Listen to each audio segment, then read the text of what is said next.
श्री गोविंद प्रभूंनी स्पृश्य अस्पृश्यतेचा भेद दूर करण्याचे महान कार्य केले। परमपूज्य सतीश दादा अमृते महानुभाव पंथी यांचे चौथे कृष्ण भगवान श्री गोविंद प्रभू श्री प्रभू बाबा यांची जयंती स्थानिक मंगल आश्रम येथे शुक्रवार दिनांक 5 सप्टेंबर रोजी रात्री 10 वाजता भक्तिभावाने साजरी करण्यात आली। यावेळी श्री गोविंद प्रभू यांच्या अवतार कार्यावर प्रवचन करताना तामसा निवासी परमपूज्य सतीश दादा अमृते यांनी श्री गोविंद प्रभू बाबा यांनी स्पृश्य अस्पृश्यतेचा भेद दूर करण्याचे महान कार्य त्या काळी केले असे प्रतिपादन केले। परमपूज्य सतीश दादा अमृते यांनी आपल्या प्रवचनातून श्री गोविंद प्रभू बाबा यांनी रुद्धपूर येथे 125 वर्ष केलेल्या राज्य कारभारात समाज उद्धरणाचे अमूल्य कार्य केले।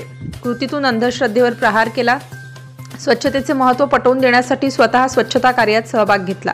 मातंगांसाठी विहीर खोदली। माहेरापासून वंचित असलेल्या महिलेला माहेर दिले असे सांगून त्यांच्या अनेक लीळा विशद केल्या। तसेच महानुभाव पंथी यांनी सर्वच प्रकारच्या व्यसनांपासून दूर राहून पंथाच्या नियमाला अनुसरून आचरण करण्याचे त्यांनी आवाहन केले। संत पुजारी व अनुयायांच्या उपस्थितीत रात्री 10 वाजता जन्मविधीला प्रारंभ झाला। सर्वप्रथम परमपूज्य सतीशदादा अमृते बाबा यांच्या हस्ते विशेषाला मंगलस्नान घालण्यात आले। तदनंतर विडा अवसर येथे करण्यात येऊन आरती करण्यात आली। प्रसाद वितरणाने जयंती सोहळ्याची सांगता झाली। प्रास्ताविक व सूत्रसंचालन वसंत कपाटे यांनी केले तर विकास कपाटे यांनी आभार मानले।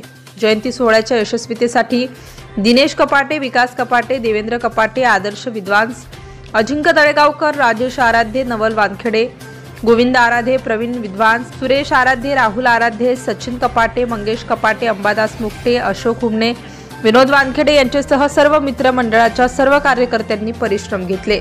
नवनवीन घडामोडी जाणून घेण्यासाठी नवराष्ट्र माझा या आपल्या YouTube चॅनलला लाईक, शेअर व सबस्क्राइब करा। धन्यवाद।